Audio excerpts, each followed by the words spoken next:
In this video, I'm going to share with you my 5 favorite singles drills. And if you think just because I was a top 30 WTA pro, those drills are super fancy, you might be wrong.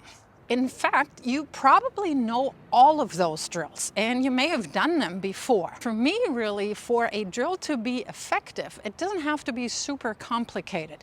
What you do have to do is really get into the details and focus on them and do them throughout the entirety of the drill. First drill, figure 8 or butterfly. If you've done this drill, I know that you probably don't like it as much because it's a consistency drill, and a lot of people struggle making this drill work because they're doing one thing. They're hitting way too hard. It's about making balls, and you will win matches making balls up to very high levels. One player goes cross court all the time. The other player goes down the line all the time. That's what you're doing, and you will notice when you're the player who's going down the line, you will have to run more and you will probably tire out a whole lot quicker. And that drives home the point that when you are going down the line, not only are you going over the higher part of the net and into the shorter part of the court, you also have a longer distance to run to your ideal spot of recovery. If you're going cross court, you have fewer steps. Hence, it's the safer, higher percentage shot. And of course, for both to enjoy the fact that you have to run more when you go down the line, you also switch roles. And I have another variation for you, and that is that the player who goes down the line only goes down the line on their second shot. Meaning the other person still goes cross court on everything. They don't have to really think a whole lot about anything.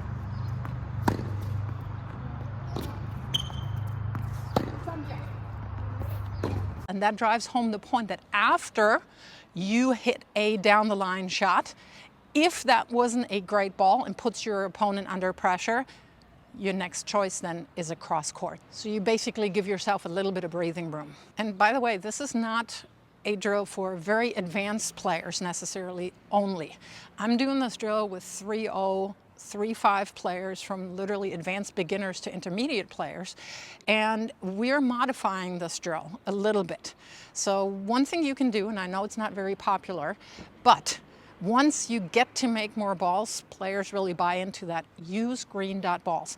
Or if you don't have those, use old, slightly flat balls, because that slows the ball down enough that you have more control over this.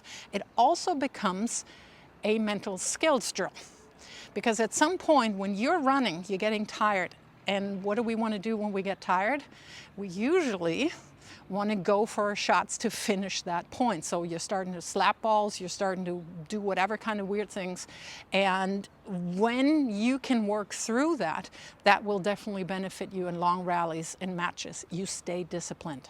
The next drill keeps working with the concept of cross court is your best defense, your highest percentage shot, but you're now also working on identifying when you can go down the line, because obviously you want to use that shot to put pressure on your opponent. Here's how it goes. One player can only go cross court. I am the changer of direction, let's call me that in the beginning. I am the person who's allowed to go down the line off those cross court shots. And once I do that, the point is open. And then the player who started out with only cross courts can now also do whatever they want. So what I'm working on as the aggressor, as the changer of direction, I want to force a short ball. It doesn't make a whole lot of sense to change direction when I'm somewhere here,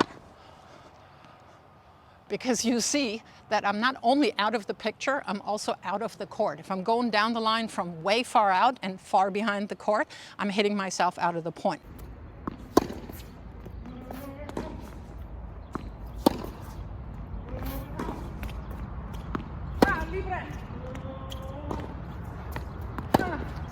So I want to work for a short ball that I can step in on. So obviously, when I'm hitting a ball from inside the court, that is when I can be aggressive.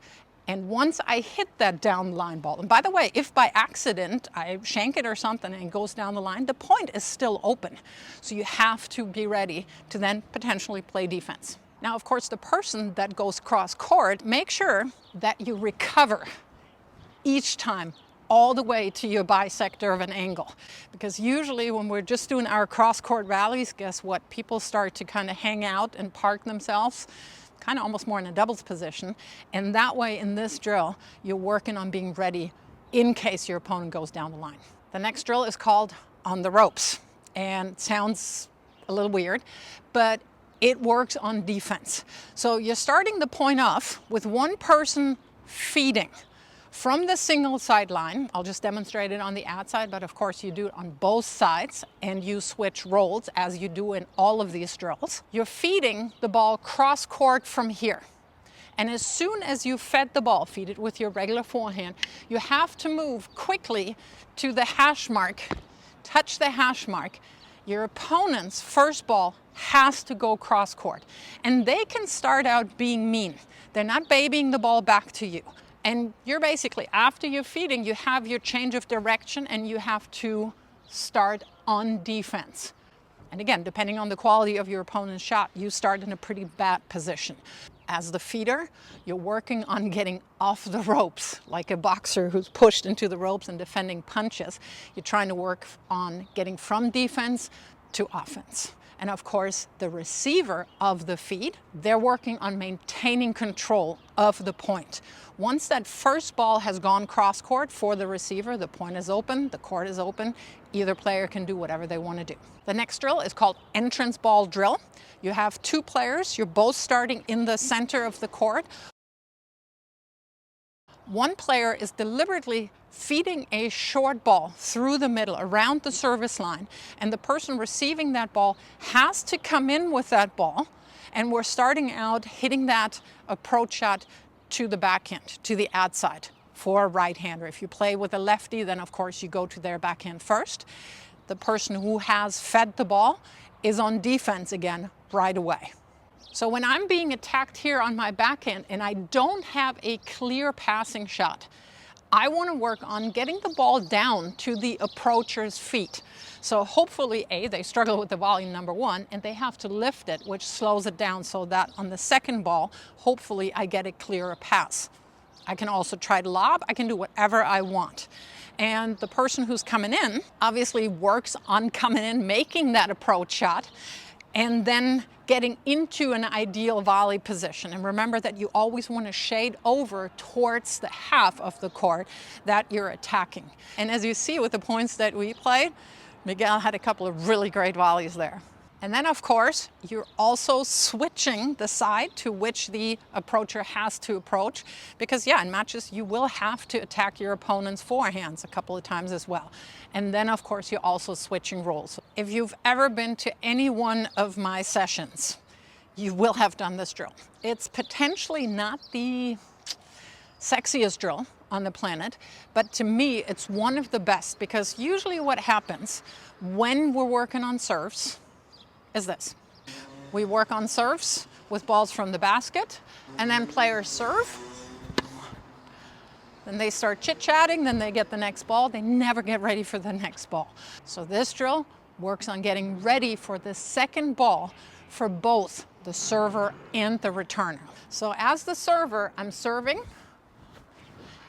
and then I'm getting ready, and I hit one more ball. So serve plus one, and the returner does the exact same thing. Returns and hits one more ball. And you're trying to make this cooperative in a way that you're not trying to slap winners or go for aces. Ideally, you go through the inner third of the court. So if you were to divide the court into 1, 2, 3 thirds lengthwise, just go through the middle there. You can hit those balls with force. You don't have to baby them, but that way you're making sure that you're getting these sequences, those 4 touches total, going. Now that you've come to the end of the video, go ahead and let me know down in the comments which one of these drills you like best and why.